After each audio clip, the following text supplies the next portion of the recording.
Evo može. Svi oni koji prate portal Zvon iz Bjelovara, ovog trenutka od mene imaju veliki pozdrav. Dobro jutro na ovaj krasni dan u Đurđevcu.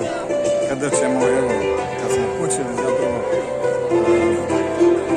vrijeme koje ćemo provesti ovaj cijeli dan posvećeno biciklijadi, tradicionalnoj prirodi koja se ovdje dugo već dešava, a ja sam posebno sretan što sam već po drugi put na toj manifestaciji.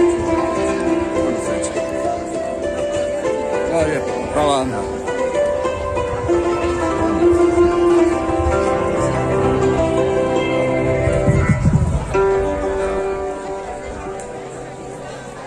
Da nećemo od toga njega snimati, sa zvuk, sa sve mikrofon.